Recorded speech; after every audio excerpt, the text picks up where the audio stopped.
نحمده ونصلي ونسلم على رسوله الكريم أما بعد فأعوذ بالله من الشيطان الرجيم بسم الله الرحمن الرحيم يا أيها الذين آمنوا لا تقولوا راعنا وقولوا انظرنا واسمعوا وللكافرين عذاب أليم صدق الله مولانا العظيم۔ معزز سامعین کرام، سورہ بقرہ کی آیت نمبر 104 تلاوت کرنے کا شرف حاصل ہوا۔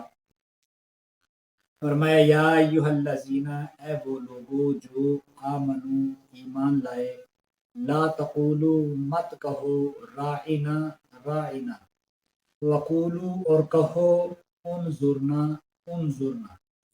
واسمعوا اور سنو، وللکافرین اور منکرین کے لیے عذاب علیم دردناک سزا ہے۔ یہ سورہ بقرہ کی آیت نمبر 104 ہے۔ اس سے پچھلی آیات میں بنی اسرائیل کی پستی اور انحطاط کا ذکر تھا کہ انہوں نے اللہ تعالیٰ کی کتاب کو پس پوشت ڈال دیا اور دین کی سربلندی کا کام ترک کر دیا اور جہاد سے منہ موڑ گئے، اور سحر، جادو اور ٹوٹے ٹونے یہ ان کی بن گئی تھی پہچان۔ اور اس سے بھی بڑی جہالت یہ تھی کہ یہ جادو اور سحر کو انبیاء کی طرف انہوں نے منسوب کیا تھا۔ ان آیات میں اللہ تعالیٰ نے بنی اسرائیل کی اخلاقی پستی کا ذکر فرمایا، جس کے ذریعے وہ اللہ تعالیٰ کے انبیاء علیہ السلام کو ذہنی تکلیف پہنچاتے، جسمانی بھی پہنچاتے کہ شہید کیے، ذہنی تکلیف بھی پہنچاتے۔ اسی کی ایک مثال ہے کہ نبی مکرم صلی اللہ علیہ وسلم کے زمانہ مبارک میں آقا صلی اللہ علیہ وسلم کو لفظ راعنا سے مخاطب کرتے۔ اب عبرانی زبان میں راعنا کا معنی چرواہا بھی تھا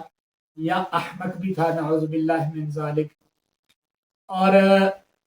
یہ لفظ کو قرآن مجید لیم بِأَلْسِنَتِهِمْ، یہ زبان کو پھیر کے اس کو راعنا کہہ دیتے، راعینا یعنی یا ڈال دیتے درمیان میں، جس کا مطلب ہوتا چرواہا یا احمق یا ہمارا غلام، ایسا، یا حمزہ ملا دیتے راعینا کہہ دیتے، اس کا معنی بھی یہی تھا۔ تو اللہ نے منع فرما دیا، اور یہ تنہائی میں نبی علیہ السلام کا مذاق اڑاتے، صحابہ کا مذاق اڑاتے، آپ کو برا کہتے۔ تو اب یہ سامنے کہنے لگے، اب ان کے کہنے کی وجہ سے مسلمان بھی راعینا کہتے۔ راعینا کا معنی یہی تھا، ہماری طرف متوجہ ہوں، ہماری طرف نظر التفات فرمائیں۔ تو ان کی اس خباثت کی وجہ سے اللہ نے ادب پیغمبر کو ملحوظ رکھتے ہوئے فرمایا، اگرچہ معنی یہ ہے وہ اور مراد لیتے ہیں، تو میرے محبوب کو جب مخاطب کرنا ہے تو انظرنا کہنا ہے، اب راعینا نہیں کہنا۔ یا ایھا الذین آمنوا لا تقولوا راعینا، راعینا نہیں کہنا، اب تم نے انہیں لفظ انظرنا کہنا ہے۔ سورہ مجادلہ میں ان کی ایک اور خباثت کا ذکر ہے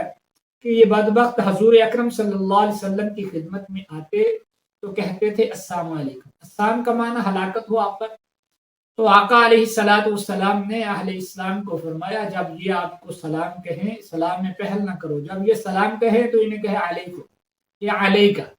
جو انہوں نے کہا ہے آپ نے لیے وہ اسی پر ہو، یعنی ہلاکت کہی ہے تو ہلاکت تم پر ہو۔ تو یہ اس طرح قرآن مجید میں ہے، اللہ فرماتا ہے حیوک بما لم یحییک بہ اللہ، یعنی جو لوگ جیسے آپ کے لیے کرتے ہیں وہی ان پر لوٹتی ہے، لوٹائے۔ یہاں جب انسانوں سے، عام لوگوں سے مخاطب ہوئے، اللہ نے فرمایا یا ایھا الناس، بنی اسرائیل، یہ سورہ بقرہ میں، پھر یا بنی اسرائیل۔ اور یہ جو آیت ہے یہ قرآن مجید کی اب تک کی پہلی آیت ہے، 104 نمبر 103 تک کوئی اہل ایمان کو واضح بالکل پیغام نہیں تھا، یعنی آپ کو ڈائریکٹ مخاطب نہیں تھا۔ یہاں اللہ نے اہل ایمان کو مخاطب کیا ہے بلا واسطہ، یا ایھا الذین آمنوا، یہ قرآن مجید میں یا ایھا الذین آمنوا اہل ایمان کو بلا واسطہ جو مخاطب کیا ہے یہ 88 دفعہ ہے۔ شیخ عبدالعزیز محدث دہلوی رحمۃ اللہ تعالی علیہ فرماتے ہیں کہ پہلی کتاب، یہ امت محمدیہ کا اعزاز ہے، پہلی کتابوں میں ایسا نہیں ہوتا تھا، وہ انبیاء کے ذریعے سے امت کو مخاطب کیا جاتا تھا، کبھی امت کو مخاطب نہیں کیا گیا۔ یہ یہاں پر اللہ نے ہمیں اعزاز دیا ہے امت محمدیہ کو کہ 88 دفعہ اللہ نے بلا واسطہ ہم سے ڈائریکٹ مخاطب ہوئے ہیں۔ حضرت عبداللہ ابن مسعود رضی اللہ تعالیٰ عنہ نے نبی اکرم صلی اللہ علیہ وسلم سے عرض کی، اس کو مسند احمد نے بھی، امام احمد نے نقل کیا ہے، امام بہقی نے شعب الایمان میں نقل کیا ہے کہ حضرت عبداللہ ابن مسعود نے عرض کی، اللہ کے پاک پیغمبر آپ مجھے کوئی وصیت کرنے ہیں؟ تو آقا علیہ الصلوۃ والسلام نے وصیت کرتے ہوئے فرمایا، جب قرآن مجید میں یا ایھا الذین آمنوا آ جائے تو پھر ہم تنگوش ہو جایا کرو کہ اللہ اب مجھ سے مخاطب ہے بلا واسطہ کسی کے، مجھ سے، میں مومن ہوں تو اللہ مجھے کہہ رہا ہے، اب جو حکم دیتا ہے اس کو ہم تنگوش ہو کے پورا کرو، جس سے روکتے ہیں وہ میرے لیے بہتر ہے، اس سے رک جاؤ۔ اور اسی طرح مشتبہ الفاظ سے منع فرمایا نبی اکرم صلی اللہ علیہ وسلم نے، فرمایا غلام اپنے کو، باندی اپنے کو عبدی اور امتی نہ کہا کرو، مانا تو اس کا بندہ اور غلام ہی ہے، لیکن اللہ فرماتے ہیں کلکم عبید اللہ، یہ تمام میرے بندے ہیں۔ تو یہاں شبہ ہو سکتا ہے کہ یہ عبد سے مراد اپنے آپ کو معبود اور ان کو اپنا عبد اور بندہ نہ سمجھتا ہو، تو اس لیے منع کیا۔ اسی طرح آقا علیہ الصلوۃ والسلام نے، یہ صحیح مسلم کی حدیث ہے، آقا علیہ الصلوۃ والسلام نے فرمایا لا تقولوا للعنب الکرم، یعنی انگور کو کرم منع کہا کرو، بلکہ عنب کہو یا حبلہ کہو۔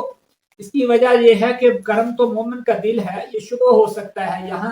انگور سے تو شراب کشید ہوتی ہے، اس مومن کے ساتھ اس کی کیسے ہو گئی؟ تو اسی طرح لفظ لیڈر یہ میرے نبی کی شان کے مطابق نہیں ہے، یہ تو ایسے لوگوں کے لیے بولا جاتا ہے، چرچل کو، بزرنیف کو، یہ ایسے بڑے لیڈران کو، یہ عمران خان، ایسے لوگوں کو لیڈر کہتے ہیں۔ نبی علیہ السلام کی شان کے حضرت مولانا احترام الحق تھانوی رحمۃ اللہ تعالی علیہ نے فرمایا، ایک جگہ میں نے بات سنا، فرمایا کہ نبی علیہ السلام کے لیے درشن کا لفظ مناسب نہیں، اس کا معنی تو اس کا بھی دیکھنا ہے، لیکن یہ مناسب نہیں ہے نبی کی زیارت کیجئے، یہ لفظ، تو اس طرح کا کوئی لفظ جو نبی کی شان کے مناسب نہ ہو وہ نہ بولا جائے، تو لیڈر بھی نبی کی شان کے مطابق نہیں ہے، اس لیے لیڈر نہ کہا جائے۔ ہاں انگریزی میں کہنا ہے تو پرافٹ کہہ لیں، مسنجر کہہ لیں، یہ مناسب ہے۔ اللہ سمجھنے عمل کی توفیق۔